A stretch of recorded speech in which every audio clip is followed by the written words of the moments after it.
Hi, I'm Danny Abe, executive producer at 343. And this year at E3, we're really excited to announce Halo Anniversary to the world.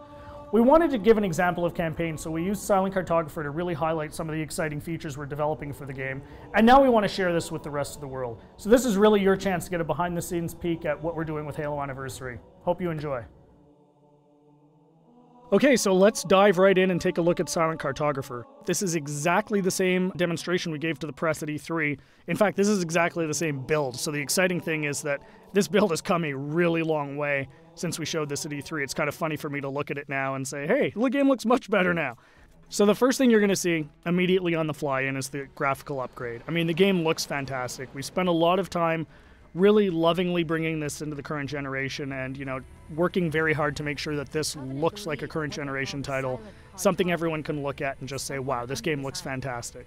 But the big test is really, how does it feel? So let's take a look. So we're going to charge the beach here. First thing you're going to get a taste of when you pick up this game and start playing is that this plays exactly like the original.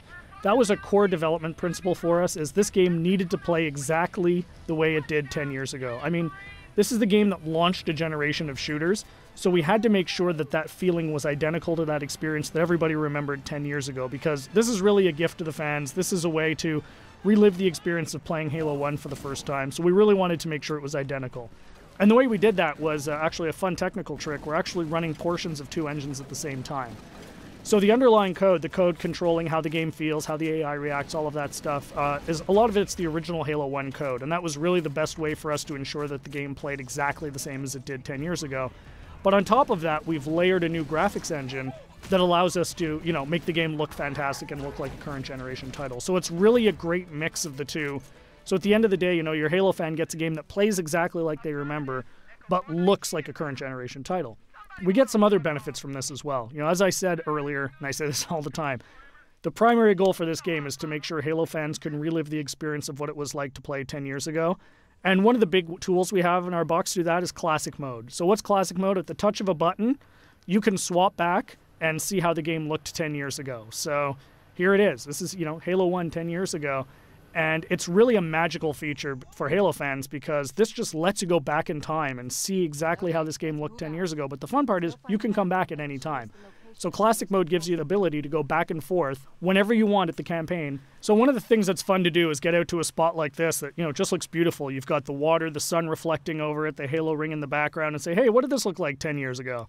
Touch a button, and there it is, right? I mean, it's really, really, really a lot of fun to go back and forth between the two modes. And this is something I personally get the most excited about. And I think, you know, the fans are really going to love it too. This was definitely a big win at E3.